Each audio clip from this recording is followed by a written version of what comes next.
Hey guys, welcome back to another one. I had a request to do another massive 10 gauge buckshot assembly, so that's what we're doing here. This is actually the buckshot shells we were using in the Halloween video of this year.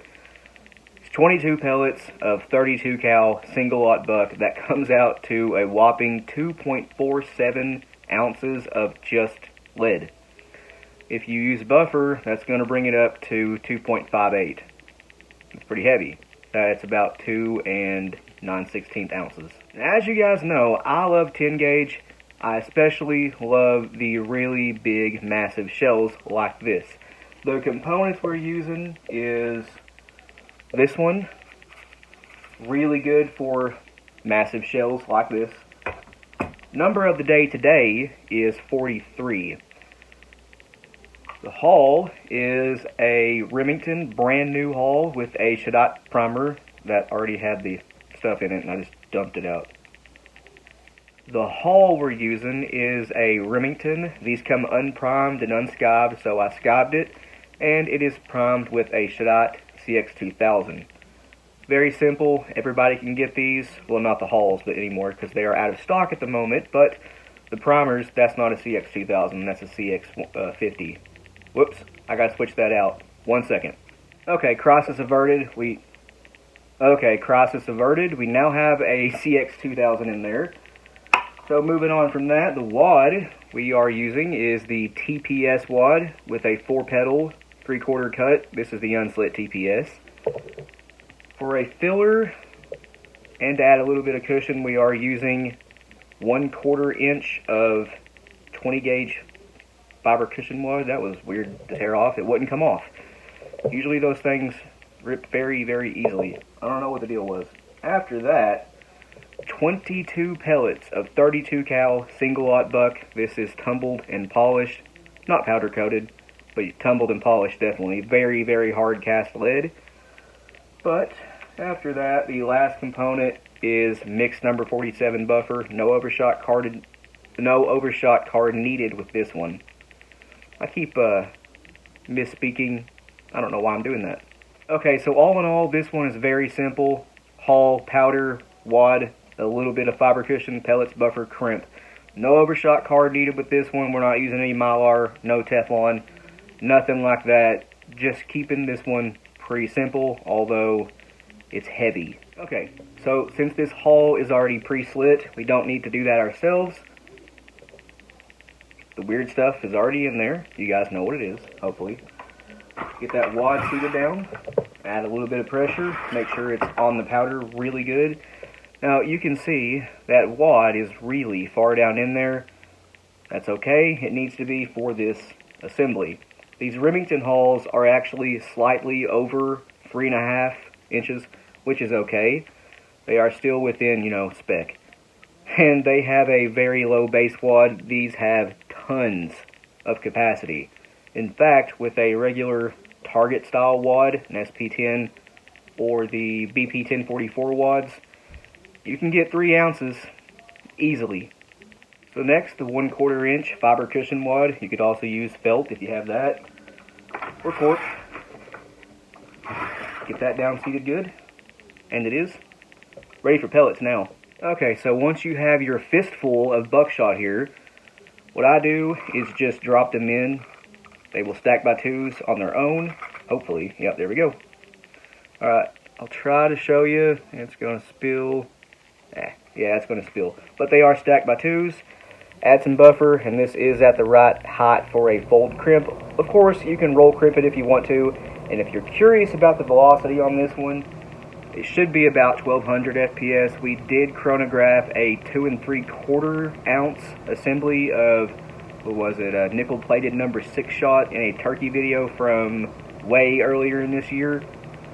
And we got a speed of 1208 using the same 43. Of course, that was in a 28-inch barrel. Now, this is a little bit lighter of a shell here. You may see a little bit more, you may see a little bit less, but somewhere around 1200 FPS. Okay, so in this one I'm not using my regular dipper. I'm using a shot dipper, an adjustable one. This was sent to us by Avid Waterfowler. It goes from 7/8 ounce up to ounce and 7/8. And that is an adjustable shot dipper. This thing's awesome. Anyway, it holds quite a bit more buffer with just the 7/8 ounce setting than my 2.2 cc dipper does. So drop that in, vibrate that down. I know it needs 2 of these. I don't know how much buffer it is either. But there's the first one. Dump in one more. And that should do it. And it did. That was actually slightly too much. That's okay. We can take a little bit out. That should do it right there. Yes. Alright, now this is pretty much just ready to fold. Backstation of my lead load all. This is a 10 gauge conversion, by the way. There's the pre-crimp. Came out beautiful. And the Revasator. Love this thing. And it did its job flawlessly. That created a lip around the top edge of the shell. When you final crimp this, it's going to look perfect. Hopefully. Alrighty, let's give that a crimp. The AC just kicked off, so hopefully the audio is a little bit better now. Oh yeah. That right there is an excellent crimp. No need for a BN2, anything like that. That will feed perfectly, at least in my BPS. I have no need for a taper, is what I should have said. But you guys can hit that with a BN2 or whatever you want if you want to give it a taper, but in my experience, it don't need it. As you can see, it's not mushroomed out at all. It's a good looking shell there.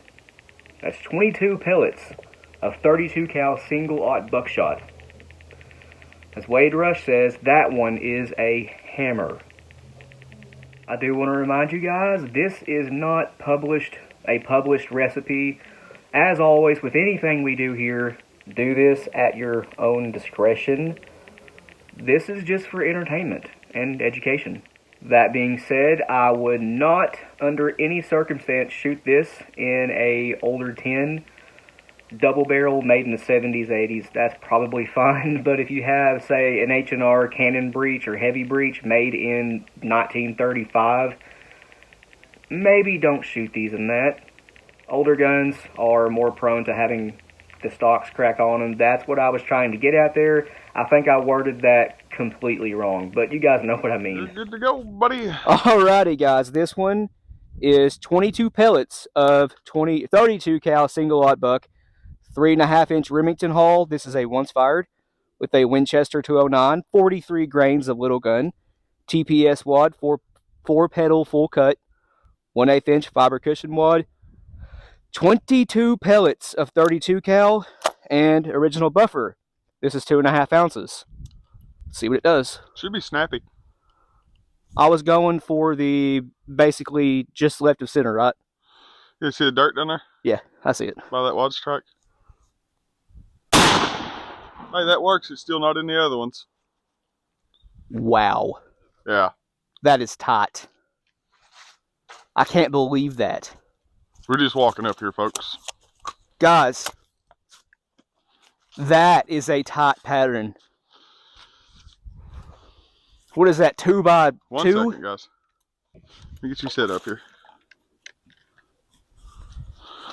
Alrighty, it looks like we have a 1-2 by 1-2. That should be easy enough. I didn't expect that to be that tight. And that was what? 22 pellets of 32 cal single aught. 22 of 32 cal. And it's roughly a 2 by 2. 2 by 2.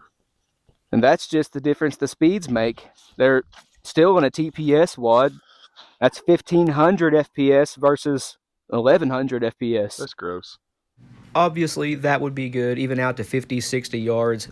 This was at 10 yards, not a good showing for the shell, but we just wanted to include this anyway. Somebody was asking if it's possible to fold crimp 2 7/8 inch 10 gauge.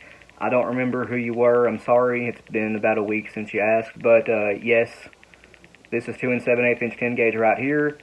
And yeah, it's definitely possible to fold crimp. We've done it on the channel numerous times in case you've missed those videos. But I just wanted to include that in a 10 gauge video.